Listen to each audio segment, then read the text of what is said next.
Hello friends, welcome to Sojan institute. आज हम लोग अगला लेक्चर करेंगे सर्कल्स का। पिछले लेक्चर में हम लोग सर्कल के बारे में देखे, सर्कल से जुड़े हुए कुछ क्वेश्चंस बनाए जो उसकी बेसिक प्रॉपर्टी को रिफ्लेक्ट करते थे। यानी कि जो सर्कल के इक्वेशन को हम लोग देखे थे, उसी इक्वेशन पर बेस्ड हम लोगों ने कोई क्वेश्चन बनाए थे। आज हम लोग उसको आगे बढ़ाते हुए कुछ क्वेश्चंस और डील करेंगे। इस बार हम लोग कुछ प्रीवियस ईयर किसी कॉम्पिटिटिव एग्जाम्स में आए हुए क्वेश्चंस को लेंगे कि किसी भी कॉम्पिटिटिव एग्जाम्स में बहुत कैसे क्वेश्चंस पूछे गए हैं जो उस पर बेस्ड हैं, जो हमने पढ़ा है अभी तक सर्कल्स के बारे में। ठीक है, तो हमारे पास पहला क्वेश्चन है कि the lines 2x + 3y = 5 and 3x - 4y = 7 are the diameter of a circle of area 154 square unit. Find the equation of circle. यानी कि एक ऐसा सर्कल की बात कर रहा है जिसपे दो लाइन डायमीटर है, यानी कि एक डायमीटर दूसरा डायमीटर है। और डायमीटर का एक डायमीटर की एक प्रॉपर्टी क्या होती है कि वो हमेशा सेंटर से पास करता है। तो अगर मैं बोलूं ये डायमीटर भी सेंटर से पास कर रहा है, ये भी, मतलब दोनों का जो कॉमन पॉइंट है, जहां दोनों का जो इंटरसेक्शन पॉइंट है, असल में वही सेंटर है। यानी कि अगर मैं इसके इक्वेशन और इसके इक्वेशन को सॉल्व कर दूं तो हमें सर्कल का सेंटर मिल जाएगा। सेंटर तो मिल गया, सेंटर का एक्स और वाई कोऑर्डिनेट तो हम फाइंड कर लेंगे, लेकिन अब इक्वेशन लिखने में सेंटर के साथ साथ रेडियस भी चाहिए होता है। यानी कि एक इन्फॉर्मेशन और दिया होगा, और ये इन्फॉर्मेशन है एरिया सर्कल का दे रखा है। यानी कि इसका एरिया यानी कि πr² 154 स्क्वायर यूनिट दे रखा है। यानी कि r² = 154 × 7/22, दैट मीन्स 22 7 जा, दैट इज 49। ठीक है, तो 49 r² का वैल्यू आ गया। यानी कि रेडियस हमारे पास हो गया 7। ठीक है, 7 यूनिट। अब आगे हमें इक्वेशन लिखना है, पहले तो इस दोनों को भी सॉल्व कर लेते हैं। हमारे पास इक्वेशन है 2x - 3y = 5 and 3x - 4y = 7। इस इक्वेशन में 3 से मल्टीप्लाई करते हैं, इस इक्वेशन में 2 से मल्टीप्लाई करते हैं और माइनस कर लेते हैं। तो हमारे पास ये तो कट गया, 3 जा 9y, 2 4 जा 8y, 8y - 9y -y आ जाएगा, है ना, = 15 - 14, 15 - 14 1 आ जाएगा। ठीक है, 5 3 जा 15, 7 2 जा 14, 15 - 14। ठीक, यानी y = -1 आया। x का वैल्यू निकालना है, 2x = 5 + 3y which is equal to 5, 3 × -1 -3 हो जाएगा, एंड विच इज 2। यानी कि 2x = 2, x = तो 1 आ जाएगा। ठीक, तो x = आ गया हमारे पास 1, x = 1 और y = -1। ये हो गया सेंटर का कोऑर्डिनेट। तो सर्कल का इक्वेशन क्या हो जाएगा, x - x1 यानी x - 1 का स्क्वायर प्लस y - y1 यानी y + 1 का स्क्वायर हो जाएगा, और = रेडियस का स्क्वायर यानी कि 7 का स्क्वायर 49।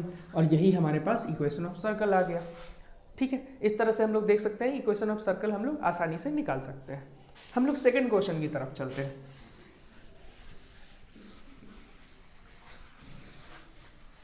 सेकंड क्वेश्चन हमारा कह रहा है find the equation of circle with origin as centre passing through the vertices of an equilateral triangle whose median is of length 3a।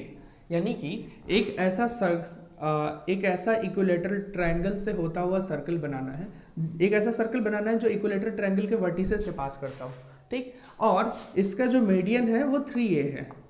ठीक है, हम लोग सर्कम सर्कल के बारे में जानते हैं। ठीक है, सर्कम सर्कल जिसका सेंटर मीडियन के इंटरसेक्शन पॉइंट का होता है, और दो मीडियन एक ही सर्कल में, एक ही ट्रायंगल में मीडियन एक दूसरे को किस रेशियो में डिवाइड करता है, 2:1 के रेशियो में। यानी कि मैं नाम दे दूं ABC और ये D ये O, यानी कि AO = OD = 2:1 होगा, और टोटल 3a है, यानी कि AO = 2a हो जाएगा और OD = a हो जाएगा। ठीक, ये हमारे पास आ गया। अब हमारे पास रेडियस आ गया, यही तो रेडियस है, क्योंकि सेंटर से सरकमफेरेंस का डिस्टेंस, तो रेडियस असल में 2a है। ठीक है, ये गिवन है। अब क्या कह रहा है, ओरिजिन, ठीक है, जिसका वर्टिसेस क्या है, ओरिजिन, यानी कि ये क्या है, 0 0 है, और जिसका सेंटर अगर ओरिजिन है, उसका इक्वेशन क्या हम लोगों ने देखा है, X square plus Y square is equal to radius का स्क्वायर यानी कि 4a स्क्वायर। यही तो इक्वेशन ऑफ सर्कल हो जाएगा। इक्वेशन ऑफ सर्कल होता क्या है, सर्कल के सरकमफेरेंस पे एक पॉइंट, एक वेरिएबल पॉइंट x, y और एक्स वाई को जोड़ता हुआ एक इक्वेशन जो x और y के बीच रिलेशन को शो करता है, हम निकाल ले रहे हैं। ठीक है, तो इस तरह से हम लोग देख सकते हैं। थर्ड क्वेश्चन पे चलते हैं।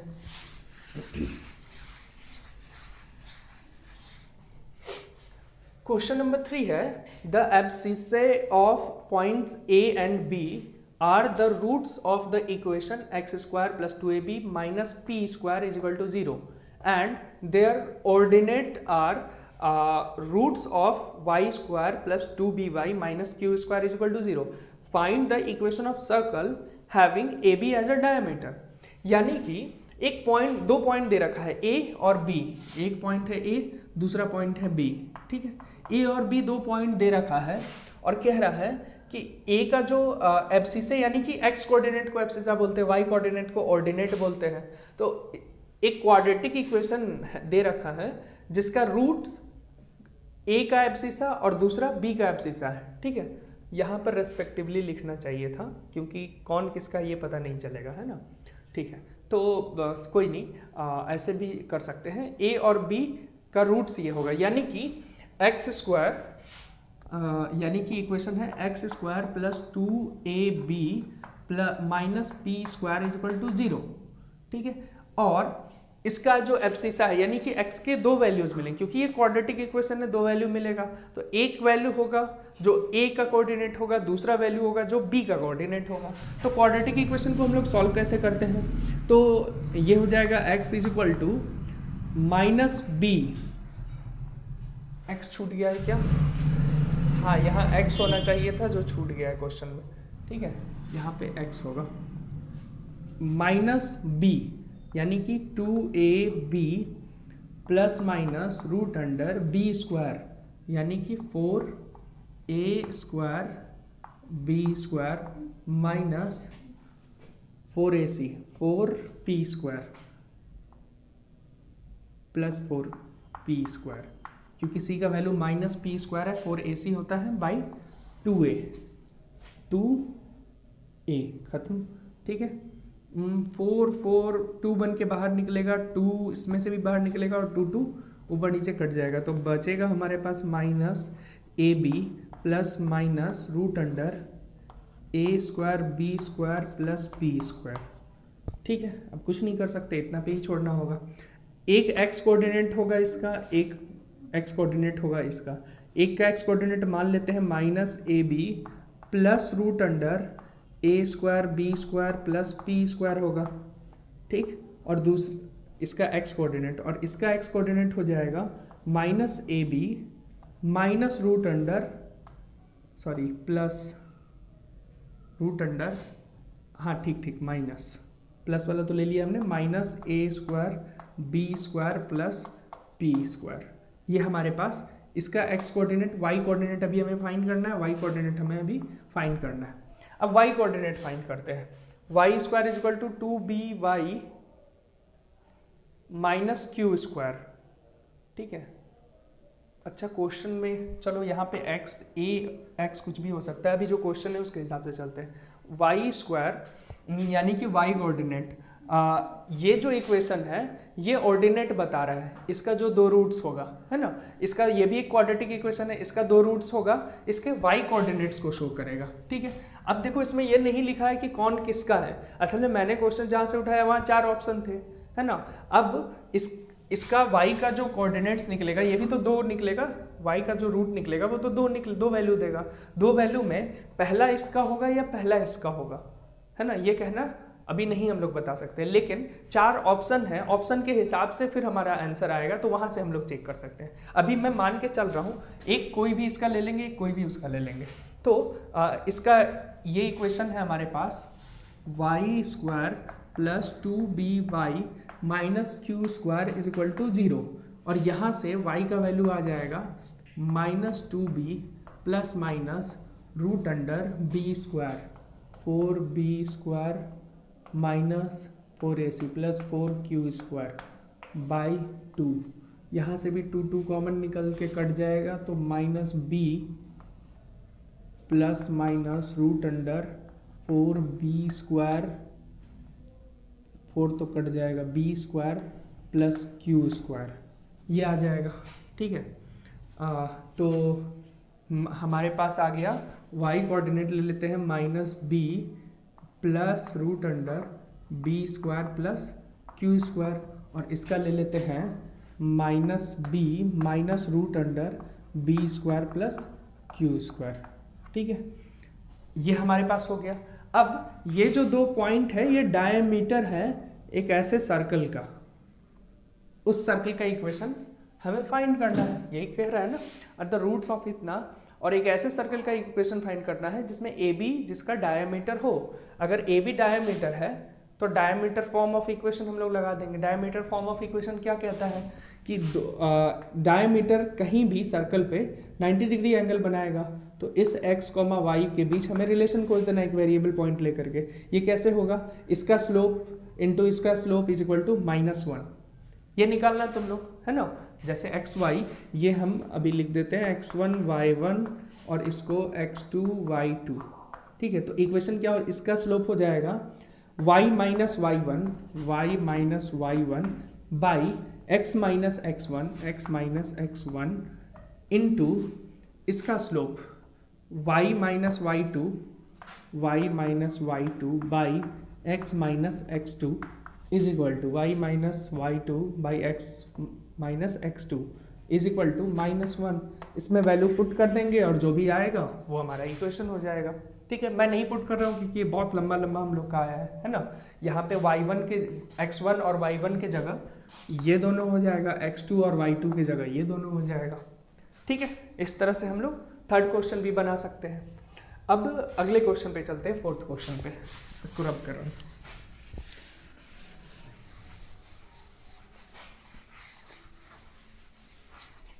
क्वेश्चन नंबर 4 क्या कह रहा है, if the line x plus 2by plus 7 is equal to 0 is a diameter of circle this then find b। कह रहा है कोई एक लाइन है जो इस सर्कल पे डायमीटर है, तो b फाइंड करना है। सर्कल का इक्वेशन क्या है, x square plus Y square minus 6x plus 2y is equal to 0। ठीक, और सर्कल का जो डायमीटर है इसका इक्वेशन क्या दे रहा है, x plus 2by plus 7 is equal to 0, और हमें इसमें जो b है उसका वैल्यू निकालना है। कैसे कंडीशन लगाए, तो मुझे दिख रहा है कि ये डायमीटर का इक्वेशन है। डायमीटर कहाँ से पास करता है, सेंटर से। सेंटर का कोऑर्डिनेट अगर हम लोग निकाल लें और इसमें जो भी सेंटर का कोऑर्डिनेट होगा उसको पुट कर देंगे x और y की जगह, क्योंकि अगर सेंटर इस लाइन पे लाई कर रहा है तो ये जो सेंटर का जो कोऑर्डिनेट है उस लाइन के इक्वेशन को सेटिस्फाई करेगा, है ना। तो सेंटर का हम लोग अगर निकाल ले, सेंटर क्या हो जाएगा, यहाँ से हम लोग देख सकते हैं प्लस 2gx अगर है तो g का वैल्यू -3 है ना, और सेंटर होता है -g और -f, यानी कि g का वैल्यू -3 यानी कि 3 हो जाएगा, और f का वैल्यू है 1 यानी कि -f -1 हो जाएगा। यानी 3 और -1 को यहाँ पुट करेंगे और इक्वेशन को सेटिस्फाई करना चाहिए, पुट कर दो। x प्लस 2b y की जगह -1 plus 7 is equal to 0। 7 x के जगह पर 3, 7 plus 3 10 plus -2b 2b -1 -2b is equal to 0, यानी 2b इज इक्वल टू 10, यानी कि b इज इक्वल टू 5। यहाँ से हमारा b का वैल्यू निकल गया, है ना। बहुत इजी था ये। आगे चलते हैं क्वेश्चन नंबर 5 पे। Question number 5, find the locus of the centre of the circle for which one end of diameter is 3,3 while the other end lie on, हाँ हमें एक सर्कल का डायमीटर का एक एंड दे रखा है, दैट इज 3,3, ठीक, और कह रहा है कि सेंटर ऑफ द सर्कल के सेंटर का लोकस निकालना है। ये जो सेंटर है इसका लोकस क्या होगा, अगर डायमीटर का जो दूसरा एंड है ना वो इस लाइन पे लाई करे, कहाँ गया, हाँ इस लाइन पे लाई करे, x plus Y is equal to 4। मान लो ये लाइन है, नहीं ये लाइन है, ठीक है, ये लाइन है x plus Y is equal to 4, ठीक है, कहीं भी डायमीटर का जो दूसरा एंड है वो इसी पे लाई करना चाहिए। तो डायमीटर जब भी होगा, जहाँ एक पॉइंट तो ये फिक्स हो गया, हो सकता है यहाँ हो जाए, है ना, जब यहाँ होगा तो इसका सेंटर सर्कल का यहाँ होगा, और ये डायमीटर है तो ऐसा कुछ बनेगा सर्कल, है ना। फिर अगर यहाँ होगा तो ये डायमीटर हो जाएगा और उसका सेंटर यहाँ होगा दोनों के बीच में, और दोनों से पास करता हुआ ऐसा कुछ सर्कल बन जाएगा, है ना। तो हमें बेसिकली फाइंड करना है ये जो सेंटर है ना, सेंटर का लोकस क्या हो रहा है, जो भी हो, टेढ़ा मेढ़ा लाइन हो, उससे हमें नहीं पता है, ठीक है। तो सेंटर का लोकस कैसे निकाले, देखो लोकस क्या होता है इस बात को समझो। एक कर्व मैं दूं, एक कोई भी कर्व दूं, इसका लोकस क्या होगा, इस पर एक पॉइंट ले लो, एक मूविंग पॉइंट जो कि एक वेरिएबल से शो किया जाता है x और y, जिसका वैल्यू हमेशा बदलेगा, है ना। उस मूविंग पॉइंट में कैसे वो मूव कर रहा है, उसका जो ट्रेजेक्ट्री है वही उसका उसी का जो इक्वेशन होगा इस ट्रेजेक्ट्री का, एक ऐसा इक्वेशन जो इसके ट्रेजेक्ट्री को रिप्रेजेंट कर सके। और इक्वेशन कैसे बनाएंगे, इक्वेशन होगा उसका जो वेरिएबल जो x, y दो कोऑर्डिनेट है ना, दोनों के बीच आपस में रिलेट करते हुए कोई इक्वेशन हम लोग तैयार कर लें जो इसके ट्रेजेक्ट्री के कंडीशन को सेटिस्फाई करता हो, ठीक, तो हम लोग बना सकते हैं। तो ठीक इसी तरह अगर कोई सर्कल है, ठीक, सर्कल का सेंटर डायमीटर है जो सेंटर से पास कर रहा है, ऑब्वियसली एक पॉइंट फिक्स कर दिया है 3,3, और दूसरा पॉइंट कह रहा है किसी लाइन पर लाई करता है x plus Y is equal to 4 पे।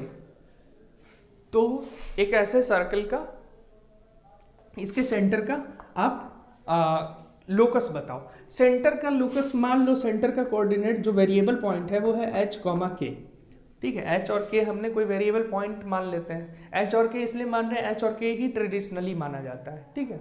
तो h, k हमने मान लिया, बाकी तुम्हारे ऊपर कुछ भी मान सकते हो, ठीक है। अगर h, k इसका सेंटर है तो इस पॉइंट का जो x कोऑर्डिनेट होगा, x और y है अभी, है ना, x और y है तो इसका x y है, इस लाइन पर है, इसका जो x और y है वो इस पॉइंट और 0.33 के मिड पॉइंट ये सेंटर होना चाहिए, क्योंकि ये अगर मैं बात करूं a और b, AB डायमीटर है ना, AB डायमीटर है तो AB का मिड पॉइंट O होना चाहिए, ठीक है। हमने h, k वेरिएबल पॉइंट ले रखा है, चलो इस टर्म्स में कर लेते हैं, क्या हो जाएगा, x प्लस 3, ये तो मिड पॉइंट फॉर्मूला हो जाएगा, यानी h इज इक्वल टू क्या हो जाएगा, x प्लस 3/2। यहाँ से x का वैल्यू क्या आएगा, x is equal to 2h minus 3 आ गया, ठीक, ये इक्वेशन 1 रख लिए, ठीक। अच्छा, ये इक्वेशन क्या कह रहा है, y is equal to 4 minus X है, ये इक्वेशन तो वही कह रहा है, यानी y is equal to 4 minus X कह सकते हैं। और ये जो y कोऑर्डिनेट है ना, y plus 3/2 is equal to k होगा, यानी k is equal to y plus 3/2 होगा, ठीक है। अगर y लिखना है, k is equal to Y के जगह पे 4 माइनस एक्स प्लस 3/2 कर दो, 4 प्लस 3 7 हो जाएगा ना, 4 माइनस एक्स वाई की जगह, ठीक है। 7 minus X is equal to 2k, 7 minus X is equal to 2k, यानी कि x is equal to 7 minus 2k हो जाएगा, ठीक है। ये हमारे पास इक्वेशन नंबर 2 हो गया, ठीक। यहाँ इक्वेशन नंबर 1 भी x को शो कर रहा है, 2 भी x को शो कर रहा है, यानी RHS भी दोनों का इक्वल होगा। तो दोनों के RHS को अगर इक्वल करें तो क्या हो जाएगा, 2h minus 3 is equal to 7 minus 2k, that means 2h plus 2k is equal to 7 minus 3 उधर गया तो प्लस 3 इज इक्वल टू 10 हो जाएगा। ठीक है, 7 प्लस 3। अब यही तो h और k के बीच का हमको रिलेशन बनाते हुए इक्वेशन बनाना था, जिसमें h और k हो, तो h और k बन गया, यानी कि इसके वेरिएबल के बीच आपस में रिलेशन हमने निकाल लिया। अब क्योंकि x कोऑर्डिनेट को हम लोग x से शो करते हैं, y को हम लोग y से शो करते हैं ना, वेरिएबल जो इक्वेशन के टर्म्स में, तो h और k को वेरिएबल x और y से रिप्लेस कर देते हैं सीधा, है ना। तो ये हो गया 2x plus 2y is equal to 10। 2 common निकालो और उधर ले जाओ तो x plus Y is equal to 10/2 5। यही हमारा रिक्वायर्ड इक्वेशन हो जाएगा। ठीक है, जो इक्वेशन हमको चाहिए, असल में ये इस पॉइंट के लोकस का इक्वेशन निकला, वो एक स्ट्रेट लाइन होगा, वो एक स्ट्रेट लाइन होगा, है ना। x plus Y is equal to 5 और ये है x plus Y is equal to 4। दोनों का स्लोप देखो सेम है, यानी कि इस लाइन के पैरेलल होगा, ये वाला जो लाइन होगा ना, इस लाइन के पैरेलल होगा इसका लोकस। ऑप्शन में हो सकता है पैरेलल भी दिया हो सकता है इक्वेशन भी दे दिया हो, है ना, क्योंकि दोनों का स्लोप तो सेम ही है। ठीक, किसी को अगर इसमें शक है कि ये h कॉमा k कैसे आया और फिर ये क्यों पुट कर रहे हैं, ये कोई कैसे कर रहे हैं, है ना, तो कमेंट बॉक्स में कमेंट करो, इसको आगे हम लोग वापस से डील करेंगे। ठीक है, तो अभी इसको यहाँ तक आगे बढ़ते हैं, क्योंकि 11th में ये बहुत कॉमन हो जाता है, बहुत कॉमन चीज़ है कि इस तरह से आप रिप्रेजेंट करते हैं एक वेरिएबल से।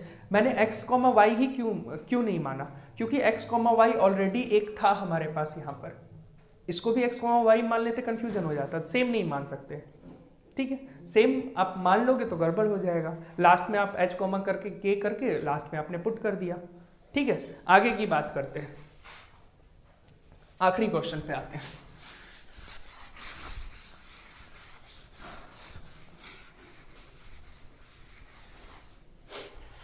नंबर 6। ठीक है, find the locus of middle point of the circle x square plus Y square is equal to 4 which subtends a right angle at centre.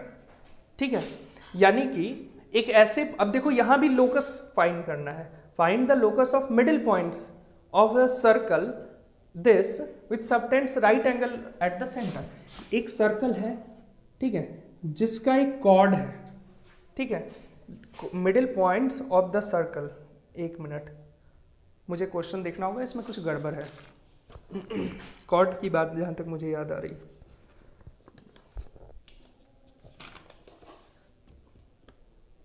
हाँ, दोज कॉर्ड्स होगा, middle points of those chords of the circle, those chords of circle, those chords of the circle x square plus y square is equal to 4 which subtends right angle at the center। यानी एक ऐसा cord का mid point बताना है, mid point का locus बताना है जो सेंटर पे राइट एंगल बनाता हो, सबटेन करता हो। सर्कल का इक्वेशन क्या दे रखा है, X square plus Y square is equal to 4। इसका सेंटर क्या होगा, ऑब्वियसली इक्वेशन इस फॉर्म में है, ये हम लोगों ने पढ़ लिया है कि ये सेंटर हो जाएगा 0 0। ठीक है, क्यों, कैसे आता है 0 0, अदर सेंटर क्यों, सेंटर का वैल्यू ओरिजिन ही क्यों होगा, ये हम लोग पहले देख चुके हैं। ठीक है, तो अभी हम लोग बात करें, अगर ये सेंटर है और ये राइट एंगल है, तो ये बताओ इसके मिड पॉइंट का हमें लोकस निकालना है, कैसे निकालेंगे, मिड पॉइंट का हमें लोकस निकालना है, कैसे निकालोगे। अब ये देखो, अगर सर्कल दे रखा है तो इसका रेडियस कितना है, 2 का स्क्वायर है ना, तो ये भी हो जाएगा 2, ये भी हो जाएगा 2। ठीक है, अगर ये रेडियस, ये भी रेडियस है 2। अच्छा, ये राइट एंगल ट्रायंगल है और साथ में ये एक आइसोसेलेस ट्रायंगल भी है, ये 90 डिग्री है और ये दोनों इक्वल है, तो ये कितना हो जाएगा, तीनों का सम 180 होना है, और ये x है तो ये भी x होगा और ये 90 है, यानी बाकी दोनों भी 90 होगा, टोटल 180 होना है, तो यानी कि ये 45 होगा और ये भी 45 होगा। अगर ये 45 डिग्री है, हमें इस पॉइंट का लोकस निकालना है, इस पॉइंट को h, k मान लेते हैं, जैसे हमने पिछले क्वेश्चन में माना था। ठीक, और इससे अगर हम लोग इसको जोड़ दें तो हमारे पास ट्रिगोनोमेट्री होगा, है ना, क्योंकि एंगल दिया हुआ है, साइड दे रखा है, हम लोग आसानी से निकाल सकते हैं। क्यों, क्योंकि अब हमें h और k के बीच रिलेट करते हुए इक्वेशन बनाना है। इक्वेशन कैसे बनाएंगे, इक्वेशन बनाएंगे, हमारे पास ट्रिगोनोमेट्री है, एक राइट एंगल, क्योंकि ये भी तो 90 डिग्री होगा, ये ट्रायंगल और ये ट्रायंगल कॉन्ग्रुएंट है, ठीक है। तो अगर दोनों राइट एंगल होगा तो दोनों के बीच हमें रिलेशन बनाना है, एच और के बीच कैसे बनेगा, ओ से लेकर ये पॉइंट को अगर ए नाम दे दें तो ओ ए का लेंथ क्या हो जाएगा, y2 माइनस वाई वन का square plus x2 minus x1 का स्क्वायर, यानी कि h का स्क्वायर प्लस k का स्क्वायर, है ना। एक तरह से ओरिजिन है, जिस किसी पॉइंट का डिस्टेंस जैसे हम लोग निकालते हैं h कॉमा k, वही तो है ये ओरिजिन से इसका लेंथ, ठीक है। अच्छा, अब 45 डिग्री ये हाइपोटेनस, ये परपेंडिकुलर, साइन 45 डिग्री अगर रिलेशन लिखें तो देखो कैसे बनेगा, ओ ए और A B, O A by A B हो जाएगा, है ना। ये हो गया परपेंडिकुलर, ये हो गया हाइपोटेनस, 90 के सामने हाइपोटेनस होता है, एंगल के सामने परपेंडिकुलर होता है, which is equal to O A H square plus के स्क्वायर है हमारा, हमने ऊपर फाइंड किया है। ए बी क्या है, ए बी तो 2 है, 2 हो गया, यानी sine 45 degree is equal to this, sine 45 degree का value 1/√2 which is equal to h square plus के स्क्वायर इज इक्वल टू का रूट, रुको रूट छूट रहा है, रूट बाई 2, यानी 2 इधर आया तो ये कितना, √2 से √2 बार में इसको कट कर दो, √2 इधर आया, तो √2 is equal to root under h square plus के square, squaring both sides we will get h square plus के स्क्वायर इज इक्वल टू 2।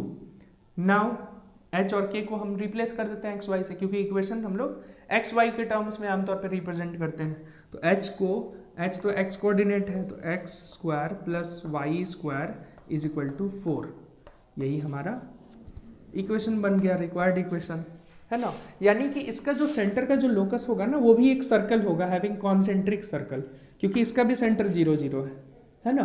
तो ये एक सर्कल बनेगा same centre, having same centre, ठीक। इसका रेडियस क्या होगा, इसका रेडियस 2 हो जाएगा। एक मिनट, कुछ तो गड़बड़ किया हमने, हाँ यहाँ 4 नहीं 2 होगा ना, गलती से 4 लिखा, इसका रेडियस √2 हो जाएगा, ठीक है। √2 का स्क्वायर 2 होता है, ठीक है। तो यहाँ से हम लोग देख सकते हैं कि कुछ कॉम्पिटिटिव एग्जाम्स में आए हुए क्वेश्चंस बेसिक कंसेप्ट के जरिए कैसे हम लोग सॉल्व कर पा रहे हैं, ठीक है। आगे इसी तरह तुम लोग प्रैक्टिस करो, हम लोग मिलते हैं अगले क्लास में, तब तक के लिए शुक्रिया।